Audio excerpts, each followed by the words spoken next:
që po fliste si kur t'ishte Belinda, Lubia, e patë në gjuhët vetë, që do shkonte në Katun jo në qeli po, thojani, që ju që më keni votuar, tani unë po largohem për mëkate, një zinxhir pa fund, hipokrizie, si ai du t'i kapur në qark.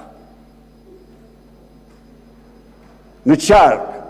Erdhi sot ku është? Ku e ke? Ku e ke? I dha një të fort këti tjetët su dhe vazhdoj mashtrimin e tij. Por në gjithë këtë histori që shifni, çfarë ka të dashur miq? Investitori vetëm në 13 vite i huaj si të largojmë dhe atë nga Shqipëria.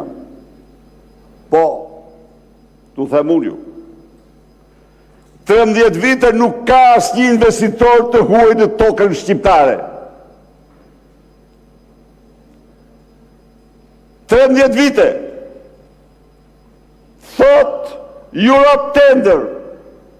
Asnjë tender në Shqipëri nuk është fituar nga kompanitë europiane. Harroni ju, mos harroni.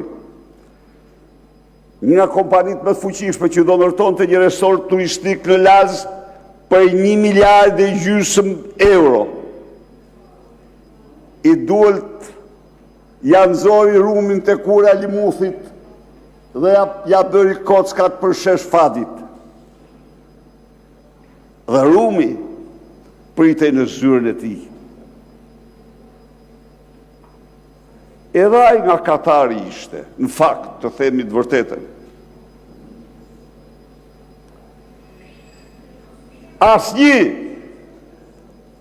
investitor i huaj. Çfarë po ndodh? Cili është qëndrimi i Partisë Demokratike? Qëndrimi është ky. Ne besojmë se investimet e huaja janë një rëndësie jetike për zhvillimin e Shqipërisë. Sikundër, gjatë periudhës që qeverisëm, në Shqipëri u garantuan investimet më të mëdha në historinë e këtij vendi, vetëm në fushën energjetikë rreth 2 miliardë euro. Projekti historik i Trans-Adriatic Pipeline, Kaskada e Devollit, Kaskada e Fanit. Përveç këtyre, nga viti 2008, viti 2013, investimet e huaja u variuan nga 1,2 në 1,4 miliard euro.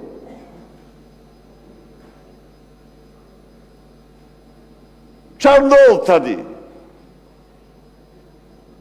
Çfarë ndodh tani?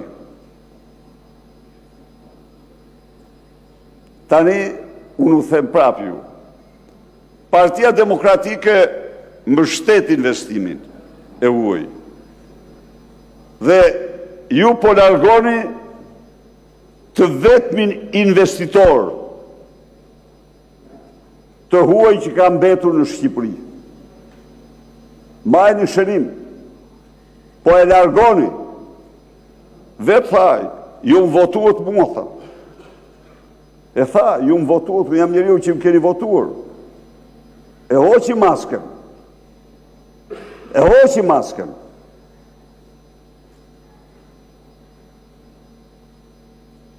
Britma për çështje pronësie. Partia Demokratike qëndron për respektin e plot absolut të drejtës pronës. Cila ka qenë zgjidhja në një kohë kur investoheshin miliarda këtu, e thjesht, fare thjesht, po që se ke projekt të miratuar nga qeveria, me dokumenta të firmosura nga institucionet zyrtare, prandaj më censurojnë, prandaj u censurova. Me dokumenta të firmosura nga institucionet zyrtare, kadastra, agjensitë e tjera, dhe shtetit miraton të ty projektin, askush tjetër nuk kishtë bënte me ju, investitorin. Jo. Çdo qytetar, për çdo padrejtësi, për çdo abuzim, kishte shtetin i cili do ta dëmshpërblente atë me kushtet të tregut, dhe do të nëshkonte me forcën e ligjit falsifikatorin dhe spekulantin. Ky ligj është fuqi, po keni ligj ju, keni vetëm ligjin e xhepit. Se ky ligj është fuqi. Shifni që po ndodh me aeroportin e Vlorës. A ka shqiptar që nuk e din, që po bëjnë copat ja mirë një aksionet? Po, mos shifi njëri tjetrin, se e dini mirë dhe ju. Se bëni sigur që është qëra po fletë ky. Absolutisht po. Po, doni t'ja mirë një aksionet, sepse janë në loj 130 milion euro. 10 milion në vit biletat munguara. Kjo është e gjithë puna që i shifni. Dhe pas i vendos gjykata e lartë, del Karakaçi, jo se ka më Karakaçi, ka Balluku, ky ministri, del ky dhe u thotë, gjeni zgjidhje tani, po qa zgjidhje? A foli gjykata e lartë, zbato vendimin e gjykatës. Po nuk jeni shtet ligjor, jeni shtet mafje, shtet xhepi. Shtet xhepi. Ajo që ndodhi, pe rëmbimi i qytetarit që po protestonte i qetë. Rëmbimi i qytetarit po protestonte i qetë, absolutisht pas gjë. Prisni.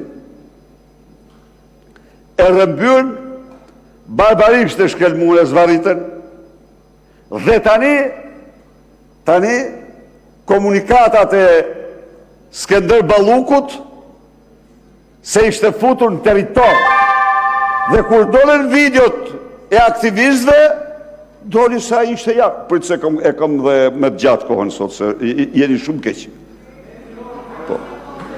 Po, jo. Ma do marrë pak edhe 5 minuta nga koha e grupit, se keni shumë probleme sot. Pra, doli video që ishte larg territorit, larg telave, e futën e morën e rëmbyrën e futën bëna telave. Atëherë reagoi Skënder Balluku. Po sa e keni bërë me protestuesit paqësorë në Tiranë? Sa selle banditese keni bërë ju? Ndaj, kush? Po qa jeti, deputete je apo aktiviste? Je aktiviste, votuese e Edi Ramës. Vazhdo. Pra, edhe njëherë, e tëra kjo ka një rezultat. Interesa strikt mafioze. Ju po largoni dhe po e vishni me të gjitha të ngjyra. Po ku ishit ju kur filloi ndërtimi i aeroportit? A e dini që aeroporti i Vlorës është krim më i shëmtuari që ka ndodhur? Aeroporti i Vlorës asgjësoi habitatin e vjetra specieve të rralla të shpendve. E asgjësuat, por. Krim, or bë. A e dini ju tjetër? që në 2017 kur u kriju grupi për ndërtim në aeroportit Vlorës, grupi shkoj, dhe grupi, pasi studioj të gjitha kushtet, u këthyë dhe kërkoj të përtoj aty ku këshim vendosur ne, të këthes e Levanit. Sa po i thanë, asaj gurabardhit, ajo dëshirëmi me leskata. Njërës akademik, njërës të nërur. Dhe i thanë qëko, zonjë nuk mund ndërtohet aeroporti atje, për 1, 2, 3, 4, aeroporti mund ndërtohet. Si që apatë të thëmë ne, edhe në në thanë. Aeroporti duhet ndërtohet të këthes e Levanit. E quët atje përmbytet. Dhe tani o burra, po, skapin shpin dhe t'ja marim budgetit, t'ja marim aksionet.